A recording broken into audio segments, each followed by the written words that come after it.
Сега ще приготвя страхотен сандвич от мини багета с семена, грозде, ягоди, круша. Багетата ще я разрежа по дължина и ще я намажа с нутела. И това ще е обяда на човека. Това. Ето ги вече плодовете почистени, които ще използвам. Мислих да сложа и банани, но са ми свършили. Сега ще разрежа хляба.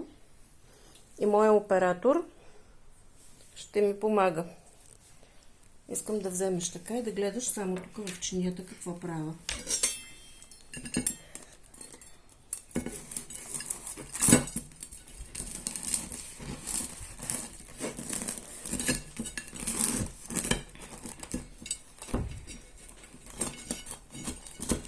Да се вижда хубаво какво прави.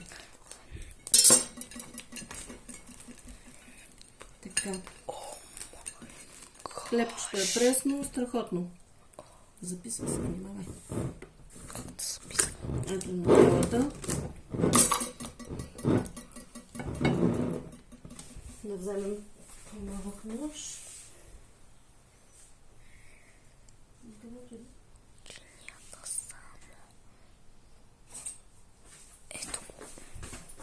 И за да я отворим.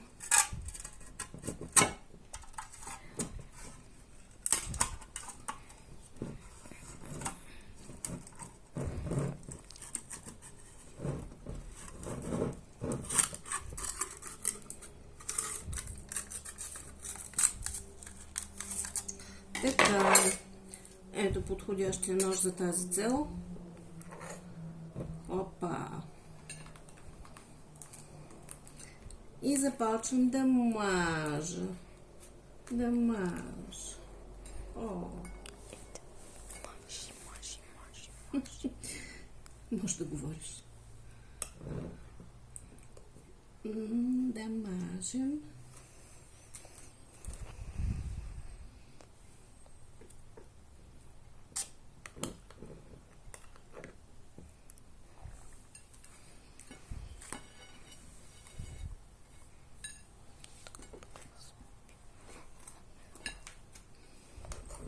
Хлебчето трябва да знаете, че е много вкусно.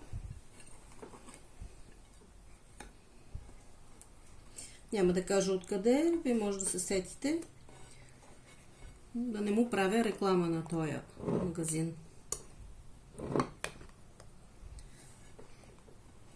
Беше ми подарък за 1 стотинка.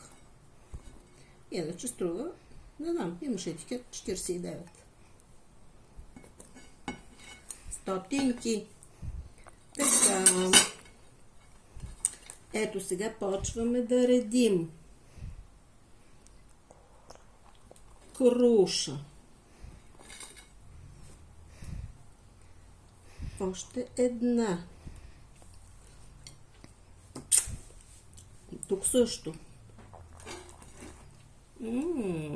Ох, завиждам му. Така. Сега, това грозде е без семки, разрязах го на половинки и ще го сложа ето така, да стане по-сочен сандвича. Крушата е толкова силно озряла, толкова е сочна, мека и сладка, че направо ти се топи в устата. Правиме тук така, направо да ви потъкат лигите. Да, го красиме още малко. 1-2 зърна останаха. И сега идва ред на най-красивата част. Ягодите. Така. Ягодите сами по себе си не са особено вкусни. Рано им е, тия са, не знам откъде внос, кой ги знае. Но по този начин с вкусното грозде и сладките круши Ще е разкош. Ето, остане тук малко круша. Май гад! Говори си. Виж сега, като го стиснеш така, за да го ядеш, и те ще изпадат. Затова е тази голяма чиния. Ето го, даже мислих да ти сложа за разкош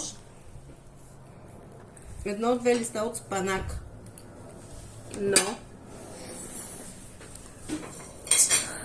това е на шега. А заповядай да ти е сладко. Сядаш и ядеш. Малко по... Дай на мен сега да продължа аз. И така, това апетитно ястие ще бъде ометено за много време. Приятен апетит, сладур, и на всички пожелавам вкусен обяд.